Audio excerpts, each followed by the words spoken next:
The number of votes cast for each candidate was as follows. Chris Bryant, 213. Sir Lindsay Hoyle, 325. 2 ballots were spoiled.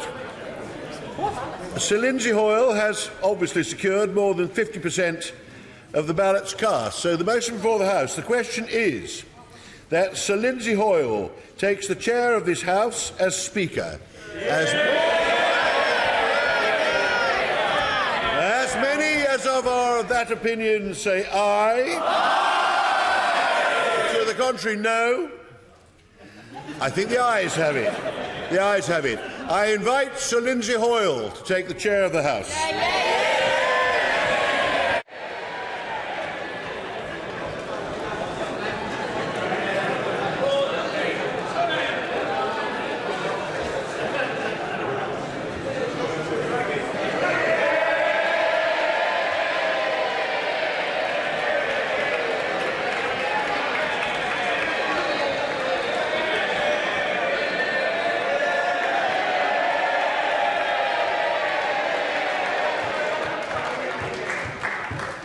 No clapping, yeah.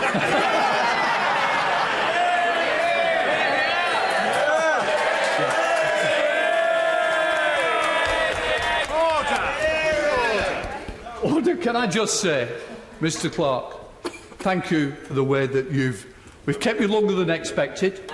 I really appreciate it. You've been steadfast in the job that you've done. It really is appreciated. Can I just say thank you to all the candidates. Whoever had been selected would have made a great speaker. And I've got to say, those who withdrew, Sir Henry Bellingham and Shelley Schvara, we thank you for the way that you wanted to ensure that we didn't stay another 2 rounds. Of course, it is about the campaign, as I've discussed. It's about the challenges ahead for me and this chamber. I stand by what I've said. I stand firm that I hope this House will be once a great respected House, not just in here but across the world. That once again, it's the envy, and we've got to make sure that tarnish is polished away, that the respect and tolerance that we expect from everyone who works in here will be shown, and we'll keep that in order. I also want to say to my family,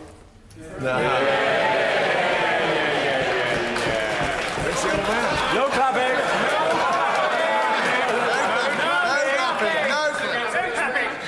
There's one difficult part I want to get over. There is one person who's not here. My daughter Natalie. I wish she'd have been here.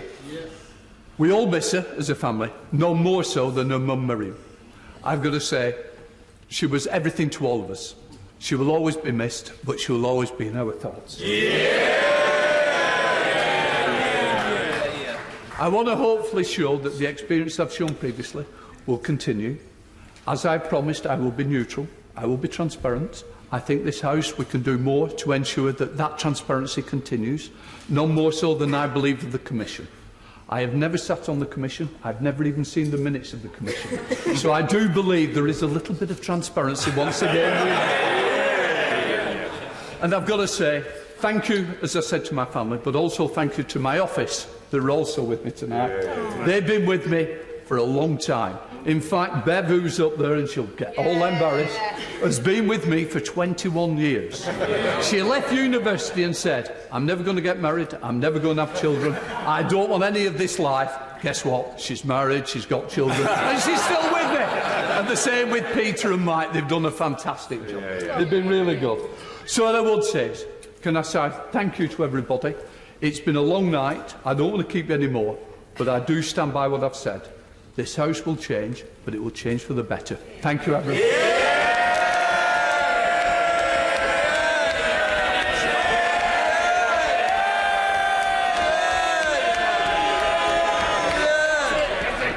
I'm now going to call, the first time, the Prime Minister.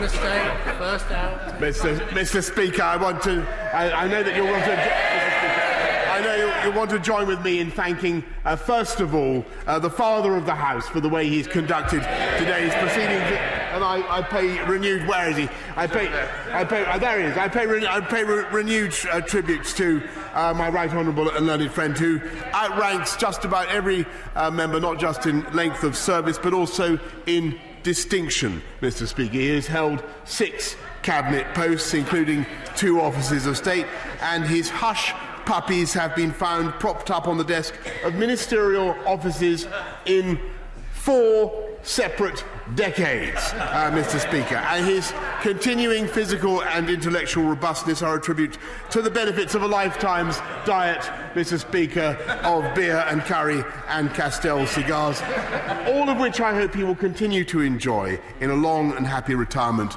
at Trent Bridge or touring the famous jazz clubs in West Bridgford.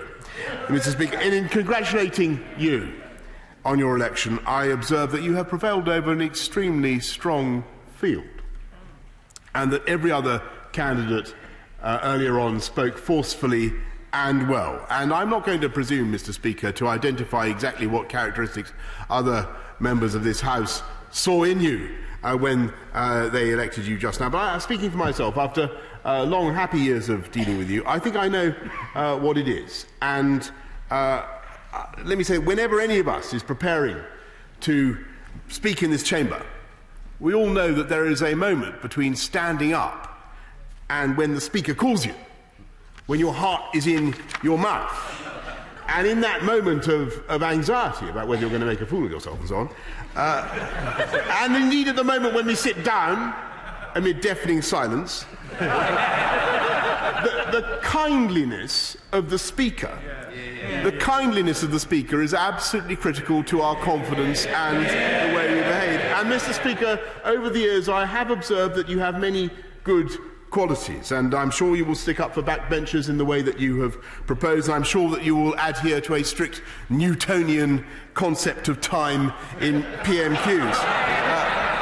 But I believe Newtonian. But I believe you will also bring your signature kindness and reasonableness to our proceedings, and thereby to help to bring us together as a parliament and as a democracy, because no matter how fiercely we may disagree, we know that every member comes to this place with the best of motives, determined to serve the oldest parliamentary democracy in the world, and to achieve our goals by the peaceable arts of reason and debate, invigilated by an impartial Speaker, which was and remains one of our greatest gifts to the world. Thank you, Mr. Speaker, and congratulations. The other thing I forgot to thank was all the staff of this House, Joanna Dodds, in the way that she ran this election campaign. So I thank everybody in the House. Can I now call upon the Right Honourable Jeremy Corbyn, Leader of the Opposition? Thank you, Mr. Speaker. Can I join others in offering my congratulations to you on winning the election, and thank the Father of the House for conducting the election in the ways he did. But also, congratulations and commiserations to the other candidates who didn't succeed in getting elected, but nevertheless made sure we had a very good campaign and very serious debate all across the House, because I think that was very, very important. We also are very well aware of your abilities at chairing the House, because we've been through finance bills and budgets where you're robust in ensuring that people stick to the point and the subject, which is some comrades in the House on my side and other members on the other side sometimes deviate from the subject in hand. Unprecedented, I know, but there we are. In your position, Mr. Speaker, you're going to need eyes in the back of your head. It's a difficult job. You don't know what's coming at you next. And so I realise you've actually been in training in this. So I've been looking at a photograph of you at the weekend, apparently watching the Rugby Cup final, whilst at the same time not watching the television. So the only conclusion I can draw from this is that you literally do have eyes at the back of your head, because you were able to make some very wise comments about the progress of the match that you were apparently not watching at the same time. So I think these qualities alone equip you to be an absolutely brilliant chair of this House. As you've said, and many know, the job of Speaker is not just a ceremonial one. It is about the rights of backbenchers to be able to speak up. It is about the power of Parliament to hold government to account. That is the whole principle and point of a parliamentary democracy, that we have a strong Parliament that can hold the executive to account, and I know that you will stand up for that principle, because that is what you believe in. It's absolutely the heart of our political system. I also know that you take the well-being of everybody who works in this building and the well-being of members very, very seriously, because this is a fevered and very imaginative place that we all work in. People are put under enormous stress, and sometimes people find themselves in a very lonely and desperate place because of that, both staff and members of this House. I know you take your responsibilities in that area very, very seriously, and I know that you want to make this an even more compassionate and humane place in which to work. And I want to close by thanking you for your work, thanking you for taking this job on, but also assuring us that you will always stand up for the democratic values that this House represents and the power of an elected Parliament to express its views and hold the executive to account, because that is the whole principle behind our parliamentary democracy. Just for the record, the score had come through and England couldn't win. That's why I wasn't on the television. Patrick Grady! Thank you, Mr Speaker, and congratulations. Some of us on the SNP benches thought we might salute you by singing the Ode to Joy, but we got into a little bit of trouble the last time we tried that when you were in the chair. I'm sure the Father of the House wouldn't have minded though, and we congratulate him on chairing the proceedings today. All of the candidates said that they would protect and respect the rights of the third party and the smaller parties, and we appreciate that and we look forward to it. Not quite as many of us in the SNP benches are here as might have been in other circumstances, but we look forward to coming back in even greater numbers on the 12th of December to congratulate you more fully. And if your predecessor presided over historic times, I think there are historic times yet to come, and perhaps you'll be presiding over independence for Scotland. So we look forward to the years to come, and we wish you every success. Mr Speaker. Can I call Joe Swinson, the leader of the Liberal Democrats? Thank you very much indeed, Mr Speaker, and I would add my thanks to the Father of the House for the way in which he conducted this election, and congratulations to you, Mr Speaker, from the Liberal Democrat benches on your new role. You have been clear that you want to be a strong champion for backbenchers in this place, and you have always conducted yourself with good humour and taken great care for the members in this place. I think the focus that you placed in your election campaign on the importance of the health and well-being, particularly in terms of mental health, is very welcome indeed for those who work here, members, but others in different roles in this place too. You take the chair at a time of great challenge for our democracy, where the issues of security that you have championed as Deputy Speaker are more important than ever, with increasing threats, and the focus also on stamping out bullying and harassment and the culture which is unacceptable is hugely important. I hope you will also continue the work of modernisation of this place, which we have seen in the last decade, and welcome your pledge to make sure in outreach we reach out to disadvantaged groups. We should none of us be happy until this place properly represents the communities that we serve.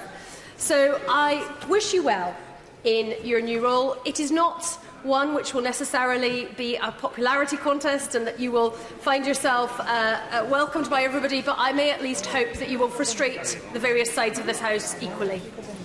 The Right Honourable Nigel Davis. Thank you, Mr Speaker, and it gives me great pleasure to be able to call you that and to wish you well. And I want to thank the Father of the House for the way they conducted the election, and the staff of the House as well.